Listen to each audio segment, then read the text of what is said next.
Hi hello नमस्कार। तर सुट्ट्यांमध्ये आपल्या मामाच्या गावाला गेल्यावरती आपल्याला आजीच्या हातचं खूप काय काय खायला भेटतं। तर मला पण मी माझ्या आजीच्या घरी गेल्यावरती काय काय खायला भेटलं हे तर तुम्ही नक्की बघालच। पण स्टार्ट करूया आपण डे 1च्या रेसिपीपासून, जिथे मी धपाटे खाल्ले होते। म्हणजे हे ते खायचे धपाटे नसतात, हे खायचे धपाटे असतात, जे माझी आजी खूप सुंदर बनवते आणि माझी मम्मी पण बनवते। लास्ट टाइम तुम्ही मम्मीचा व्हिडिओ बघितला होता, पण फुल रेसिपी नव्हती। तर ही फुल रेसिपी आहे।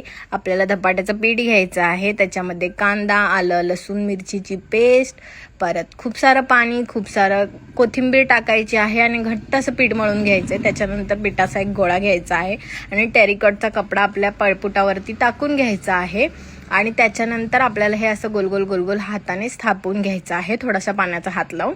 आणि पाण्याने आपल्याला थापून घेतल्याच्या नंतर हे आपल्याला असं तव्यावरती उलटं करायचं आहे, ठीक आहे। जोपर्यंत हे पीठ तवा सोडत नाही तोपर्यंत आपल्याला जो कपडा आहे तो तव्यावरतीच ठेवायचा आहे।